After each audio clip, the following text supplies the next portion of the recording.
France Bleu Paris, à votre service. Catherine Quicandon. Soyez les bienvenus si vous nous rejoignez. J'espère que vous allez bien. Petite pensée pour ceux qui sont au travail en cette fin d'année. Nous sommes avec vous jusqu'à 10h à votre service pour échanger sur des sujets qui vous concernent. Celui de ce matin se penche sur les relations amicales et familiales. Pas facile de les garder et de les entretenir, parfois à cause d'un événement en particulier, et d'autres fois, c'est juste la vie qui fait que nous nous éloignons les uns des autres. Et si nous profitions des fêtes de fin d'année, de la pause des vacances, pour renouer avec un ou une amie, avec un membre de la famille, et pour les plus téméraires, les ex, pourquoi pas. Pour nous aider dans cette démarche, notre invitée de ce matin est une sophrologue. Bonjour Laurence Roufouillet. Bonjour Catherine Quicandon. Laurence, pourquoi la fin d'année est le bon moment pour retisser des liens ? Eh bien parce que justement on parle souvent de la trêve des confiseurs. Donc, ce serait peut-être l'occasion de poser les armes quand il y a eu des conflits par le passé. C'est une période un peu particulière de fêtes, de retrouvailles, de joie, de lumière. Alors même si le docteur Kierzek tout à l'heure nous parlait de la déprime des fêtes, mais c'est un moment où on peut inviter à nouveau le plaisir et la joie de se retrouver, de recréer des liens. On saisit ce plaisir, on saisit aussi, vous parlez de la trêve des confiseurs, des petits bonbons, des petits chocolats, des petits marrons glacés. On saisit tout ça pour renouer des liens. Vous avez renoué avec quelqu'un. Venez nous dire comment vous avez fait. 01 42 30 10 10. D'ailleurs, pensez-vous qu'une amitié perdue peut être retrouvée? 01 42 30 10 10.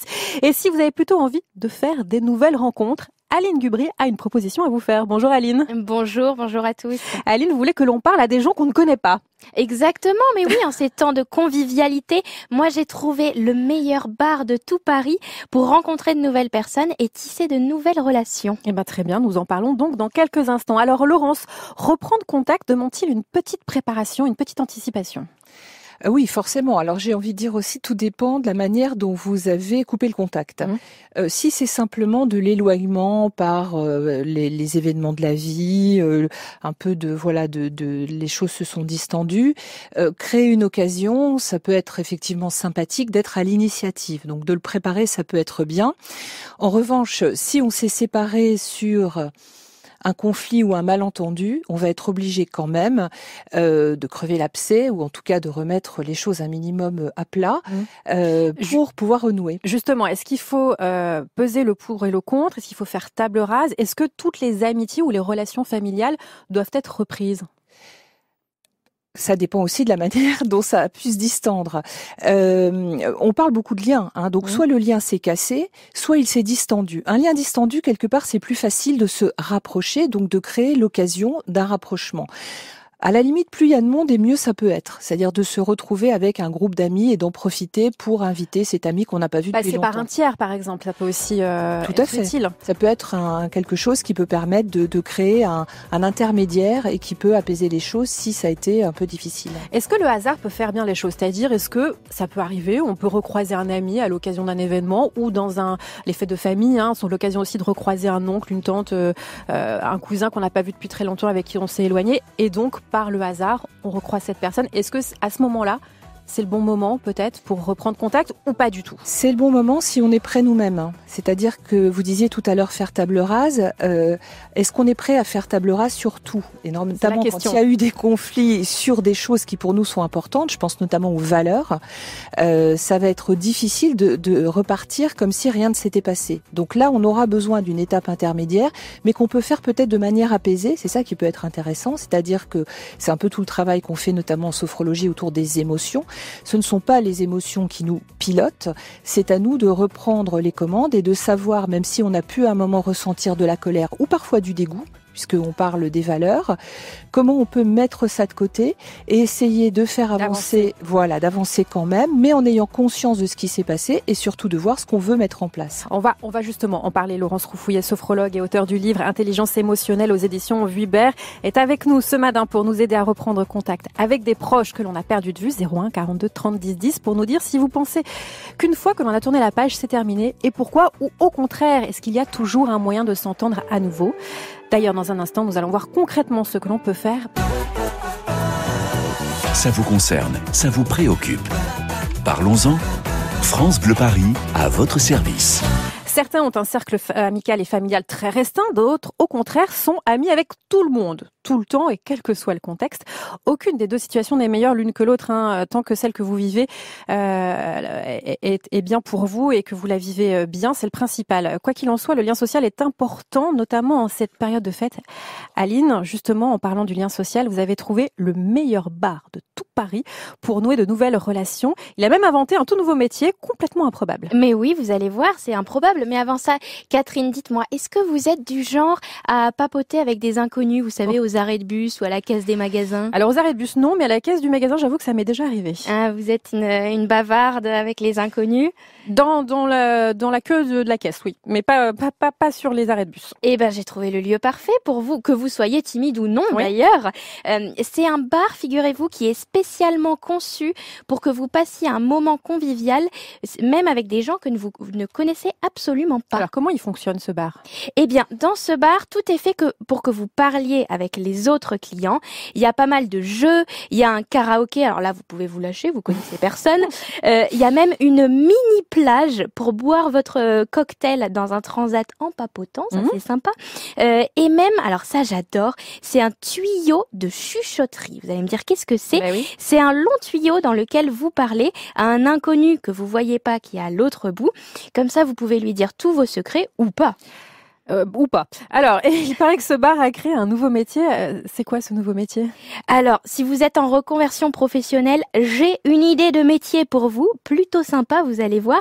Vous pouvez devenir agent de convivialité. Ouais. Parce que dans ce bar, il y a des employés dont le rôle est de faire des rituels de convivialité, des jeux collectifs et tout plein d'autres choses pour que vous passiez un bon moment avec les autres personnes dans le bar. Oui, en fait, c'est faciliter les rencontres. Exactement. Alors, où est-ce qu'on peut trouver ce bar, Aline? Alors, ça s'appelle le Social Bar. Il y en a un dans le 12e arrondissement de Paris et un à Saint-Ouen.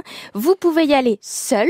C'est important. C'est sympa pour un bar, ou à plusieurs, et peu importe, vous êtes sûr de passer une bonne soirée conviviale. Et ben voilà, une bonne idée si en cette fin d'année, vous êtes seul et vous avez envie un peu de partager, n'hésitez pas à aller sur ce social bar. Et puis si on a envie plutôt de reprendre contact avec des gens qu'on connaît, mais qu'on a perdu de vue depuis un moment, eh bien Laurence Roufouillet, sophrologue, est avec nous ce matin, nous aide à nous y prendre correctement.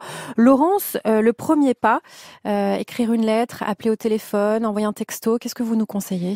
Si les liens sont distendus depuis longtemps, moi je passerai pas forcément par le téléphone, mais un message écrit qui peut être alors un SMS, un WhatsApp ou pourquoi pas une petite carte, tout dépend de la génération.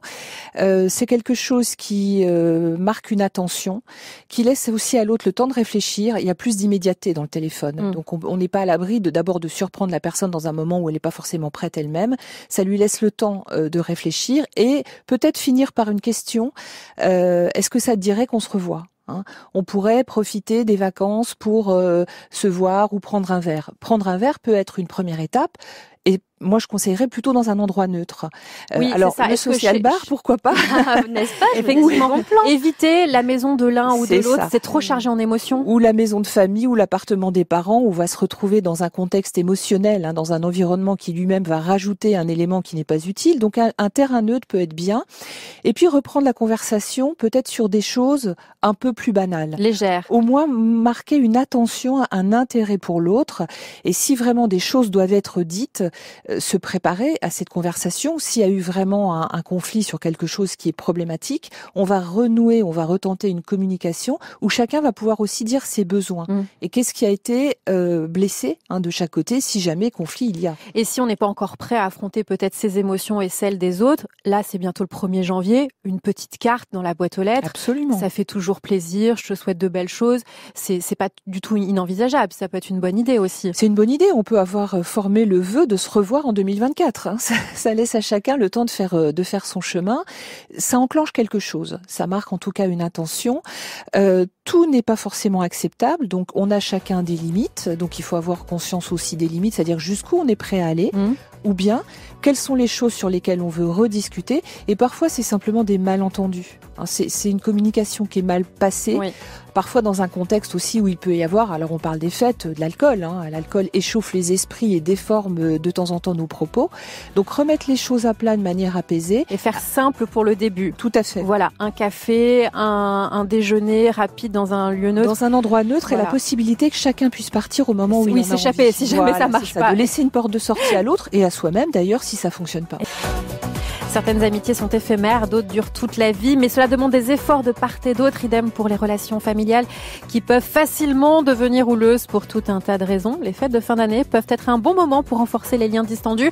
Laurence Rofouillet, sophrologue, vous êtes avec nous ce matin pour nous guider. Alors, une fois qu'on a fait le premier pas, il faut arriver à garder ce lien, ce contact qu'on a réussi à établir. Est-ce qu'il faut attendre que l'autre réponde ou est-ce qu'il faut que nous, on précise encore et qu'on recommence à démarcher l'autre ? Alors déjà voir comment on se sent par rapport à ça. Donc être attentif à ses propres ressentis, y compris physiques, parce que parfois il peut y avoir une boule au ventre, une sensation d'oppression. Ça dit quelque chose. Il faut être attentif à ces messages-là.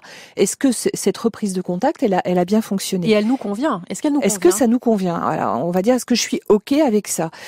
Sinon on est obligé à rien. On a ouvert une porte. Alors oui, on peut relancer, mais laisser aussi un certain temps et de voir si l'autre renvoie la balle et se trouve aussi à l'aise dans cette relation qu'on a essayé de renouer. Il faut aussi accepter que l'autre ne veuille pas poursuivre et nous aussi, on ne veuille pas poursuivre. On garde notre libre arbitre, c'est-à-dire que ça a été l'occasion de retenter quelque chose, ça fonctionne ou ça fonctionne pas. À ce moment-là, ça peut être l'occasion de relativiser notre niveau d'exigence vis-à-vis des autres. Les autres sont différents de nous, ils pensent aussi ce qu'ils veulent, ils vont agir différemment par rapport à ce qu'on leur conseille. Qu'est-ce qui est supportable pour nous, qu'est-ce qui est acceptable et qu'est-ce qui ne l'est pas ? On parlait tout à l'heure des valeurs. Très clairement, sur certaines valeurs, c'est non négociable. Pour chacun, on va avoir des choses sur lesquelles on reviendra pas là-dessus. Pour le reste, c'est pas très grave. Il vaut mieux, à la limite, orienter la conversation autrement. Alors moi, j'ai tout un tas de petits sujets très légers où quand je vois même dans un ou deux comme des dîners, ça peut être la météo. Alors moi, j'ai acheté un livre formidable qui s'appelle Le livre des bonnes nouvelles, dans lequel il y a tout un tas justement de statistiques. Donc on peut il faut lancer en fait un autre sujet de conversation, détourner la conversation. Je vous le conseille le 31 décembre. Si vous voyez que ça dérape sur la Terre est plate, les effets du vaccin, Gérard Depardieu ou je ne sais quoi, et que les esprits commencent à s'échauffer, hop, vous relancez la balle sur oui, la météo ou autre chose. Qu'est-ce qu'il fait chaud en cette fin d'année ? Les aurores boréales en France, c'est merveilleux. Enfin, quelque chose peut-être. Alors d'avoir quelques sujets. Alors d'ailleurs, moi j'écoute beaucoup la radio, donc moi je pioche des sujets positifs le matin, et puis on peut s'en servir. Donc avoir dans sa poche quelques sujets et surtout pour moi le maître mot c'est le plaisir.